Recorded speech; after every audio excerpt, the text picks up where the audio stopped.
Wakil Presiden Maruf Amin menilai upaya penindakan seperti operasi tangkap tangan masih dibutuhkan.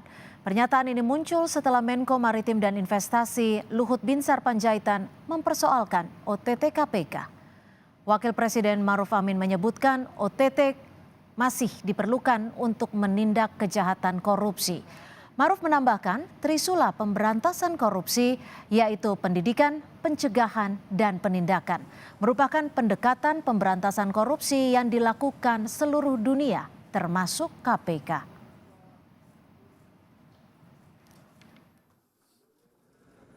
Dari pendidikan, pencegahan, dan penindakan. Ini sangat berkorelasi. Jadi kalau pencegahan atau pendidikan dan pencegahan ini sudah berhasil, mungkin penindakan itu bisa tidak ada, minim ya. Tapi kalau ini masih belum berhasil, pendidikan dan pencegahan, mungkin akibatnya ada pada penindakan. Jadi ini untuk bagaimana supaya tidak lagi terjadi penindakan, maka ya supaya lebih masif juga pada pendidikan dan pencegahan. Sebelumnya, Menko Kemaritiman dan Investasi Luhut Binsar Panjaitan menyebutkan operasi tangkap tangan atau OTT yang dilakukan KPK tidak efisien.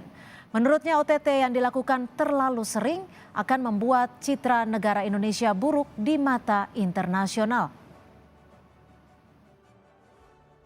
Kita nggak usah bicara tinggi-tinggi lah.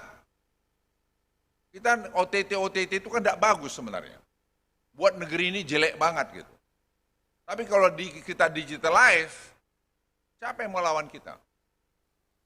Jadi KPK pun jangan pula sedikit-sedikit tangkap itu jauh juga ya.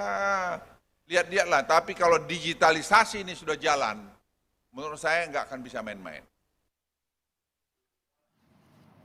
Terkait pernyataan Menko Marves, KPK memastikan tidak hanya melakukan OTT. Menurut KPK, pihaknya juga kerap melakukan upaya pencegahan baik di sektor eksekutif maupun legislatif. Strategi pemberantasan korupsi yang KPK kembangkan dilakukan dengan 3 cara. Yang pertama pendidikan anti korupsi, yang kedua pencegahan, dan yang ketiga penindakan. Ketiganya kami lakukan secara holistik dan simultan. Kami tidak prioritaskan hanya satu strategi saja, misalnya penindakan. Karena setiap kegiatan tangkap tangan yang KPK lakukan, pasti kami lakukan upaya-upaya pencegahan dan juga pendidikan anti korupsi.